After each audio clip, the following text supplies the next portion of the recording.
there are a number of news stories that Crazy there. I think, yeah, I mean, I don't need to spend forever on them because I want to get to our main topic, but at the same time, damn.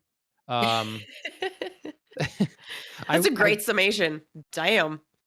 yeah. Well, I woke up whatever day it was this week, Is it and like I Tuesday, just maybe? I think so. Yeah, and I just didn't even believe it hardly. Mhm. Um, that Microsoft has bought Activision. Yes. That's I mean, Activision makes basically the biggest Blizzard game in the King. world. Mhm. Yeah, Call of Duty. Yeah. And now that's a Microsoft property. This is not only I made the joke is like they couldn't stand that what was the that Take Two had just made the biggest acquisition in gaming history the other week. They're like, hold, like hold my Hold beer. my beer. Uh, because that was Uh, like, you yeah. know, what was that, 12 billion or something like that? This is almost $69 billion Mhm. Yeah. I can't even. cash. I can't even. Oh my God. I mean, You think, like, Phil's out there somewhere just, like, filling up suitcases, just, he like, just, yeah, laughing? yeah. It's happening.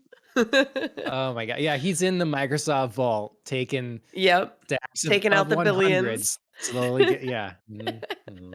Yeah, for sure. Is it weird that I could actually see that? Well, Renato, if you're still in chat, I want to hear your thoughts on this because if I recall, you're a PlayStation gamer, and Mhm. I didn't want to talk to someone because this is, for the industry at large. I think there's going to be a few effects, and from my perspective, the way I've seen things go recent, I think there'll Mhm. be largely positive effects. Activision has been embroiled in lawsuits. Mhm. Bobby Kotick, their CEO, is in trouble. Allegedly tried to have someone killed or threatened it anyways. Blizzard has had PR nightmare after PR nightmare, Right. banning people for saying something about the Chinese government, and then coming back on it, and then again like culture problem. I don't know how much is founded and how much isn't. I'm like Right. followed it all because I honestly don't, generally speaking, care that much about Activision, Blizzard, or King. Um, but the industry does. A Mhm. lot of people do, and I think this shakeup could not only like there's studios that have been in Activision that just were taken off their own projects and said, "Hey, guess what? You're just going to be a Call of Duty support studio now. Right. So just help us crank out this thing every year." That a lot of people have agreed has like seen a downward trajectory in quality, Mhm. and it becomes soulless work for other people that were, invested in doing their own projects or different things. And so it's a whole number of things that now under a new umbrella, when they're at a weak point, Microsoft comes in and buys them. This could be Mhm. very good for the company and for people that like those games and some of those Mhm. franchises. But it's also nuts because Microsoft owns Crash Bandicoot and Spyro the Mhm. Dragon. Mhm. I mean, I blame this on Sony for not locking those mascots up years ago, Right. but it's still nevertheless insane. So I've talked a lot now on this. What are your thoughts? Have you seen coverage on it, or what do you think? Yeah, so a lot of the coverage that I've seen recently has been of interviews with Phil Spencer talking about like those kinds of lesser known non Call of Duty games that he's interested in reviving. And I think a Mhm. lot of people are genuinely excited to hear that. I mean, everybody knows Call of Duty isn't going away. You know what I mean? Like they're Right. not buying Activision and just being like, we're just gonna like fade Call of Duty. Like it's not happening. So that's definitely still gonna get new games, new support, like new development. But I think people are really excited about like kind of these like forgotten games that do need like some revival, bringing back to the forefront and teams that can have, it sounds like they have the support of like the top guy to have that creative control back, to not just be like, okay, we're, supporting Call of Duty. We're going to have time now to work on like our own IP. So Mhm. I'm excited about that. Like, I'm excited about this interview, where Phil's like, yeah, Crash Bandicoot. Yeah, Spyro. Like, I like, I couldn't even believe the roster of games that we were getting. Like, obviously we knew we were getting like Call of Duty, but like look at all this other stuff. And he was like, I'm so excited to like revive Guitar Hero, which I mean, there's a throwback for you. Like, that was so hot when we were in college and we were just, everybody was Yep. like freaking out about Guitar Hero, and then it died hard. And I would be so pumped to pick that back up with something new. Sure.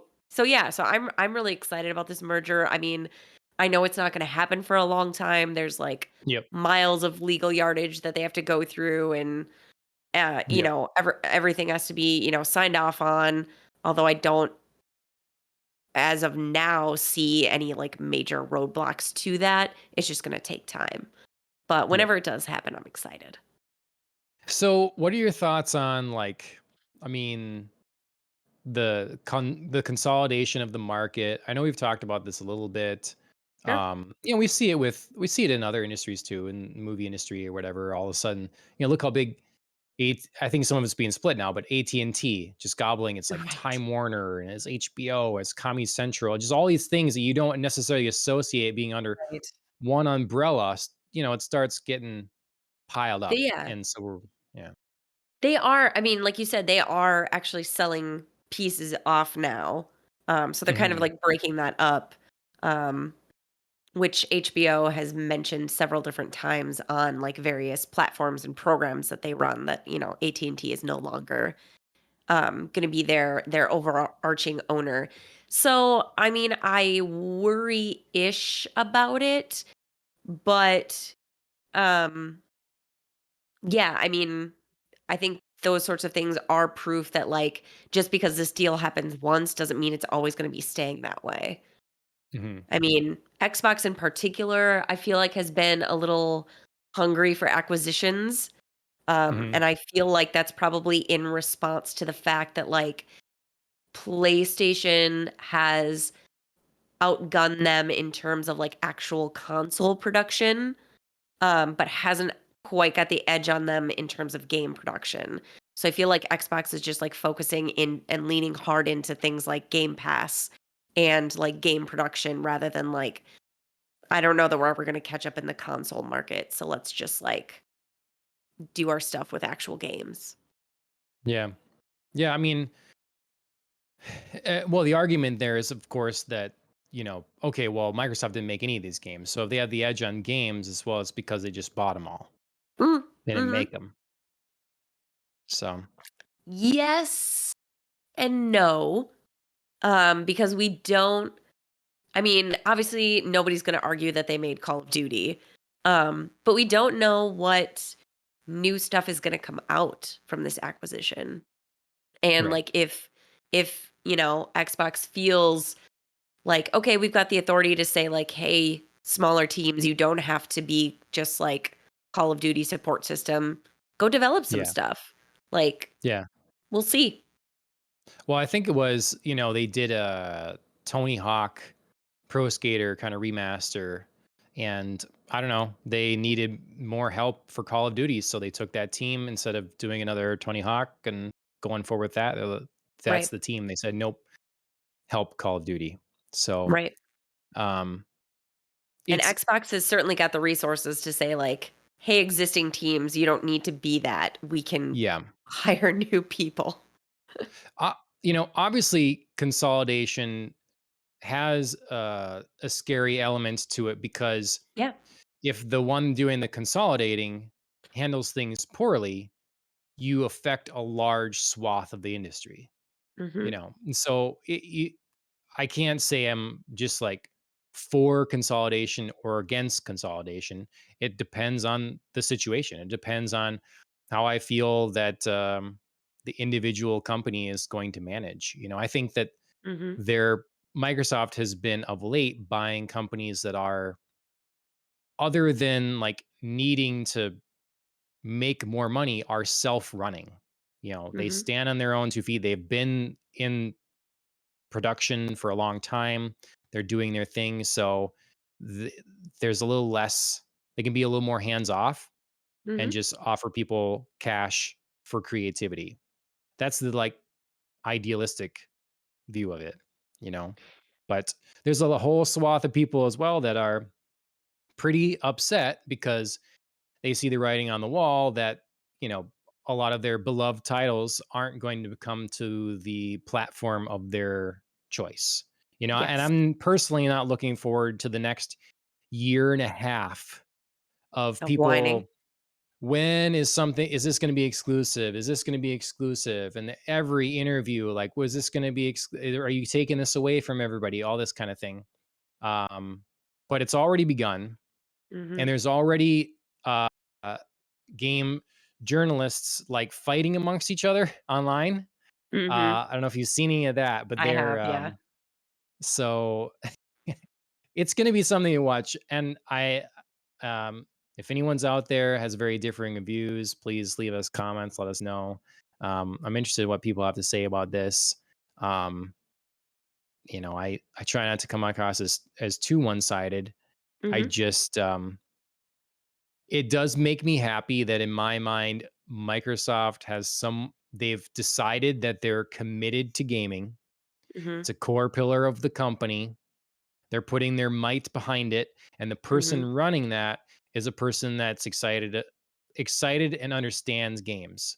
And Yes. so it's a company that's offering great value and services for people. And I just feel like since Phil Dominus Maximus Aurelius Spencer took charge, he's making all the right decisions, basically. It's all the right moves. And but at the same time, I understand people being worried that, their favorite thing is getting gobbled up by the competition. So, um, Yeah, I mean, I can't disagree with you on either front. Like I said, I read the interviews and was really excited that like Phil was, pumped about a broad swath of games and not just like we're going to focus on, what's we know is going to make us money. Um mhm. so yeah, so like you could just like feel the sort of, geeking out, if you will, of him at this acquisition over being like, "Oh my god, look at all these like crazy titles that I just can't wait to like dig Yep. up and like give new life to." So it's hard not to kind of get swept up in that same excitement when you hear like how passionate he is. So I'm excited about that, like you, and understanding of people who prefer games on other consoles, worried about, yeah, I really love this game, but am I not going to be able to play it, or am I going to, have to switch over?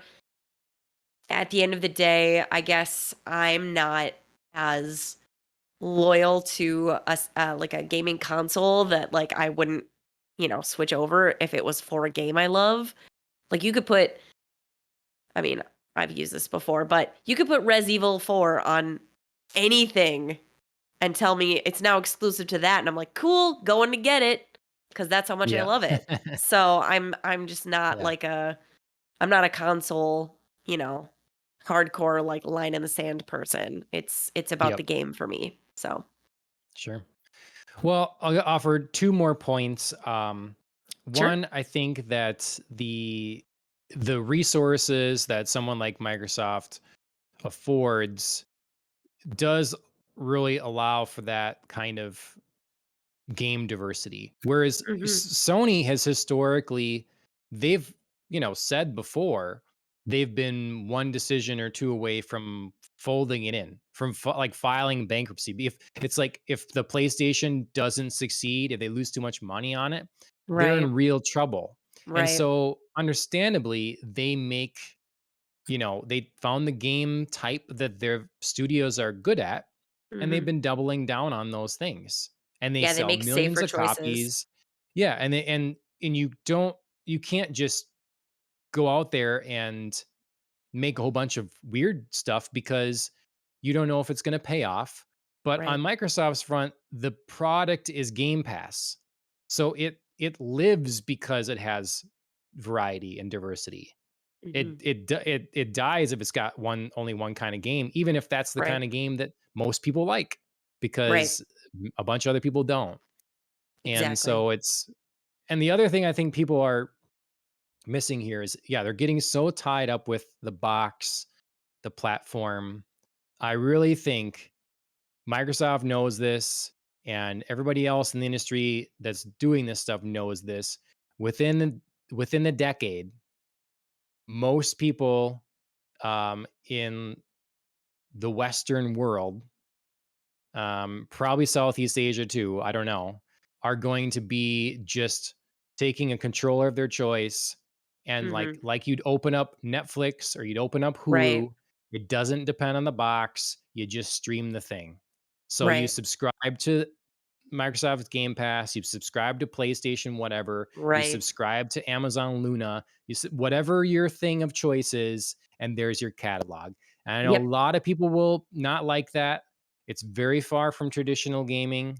It's but like the writing is on the wall. It's Mhm. just it's happened to every other medium. Um, it's gonna happen to games. Mhm. So like don't get too attached to your box because it's not gonna matter. It's Right. not gonna matter, Exactly.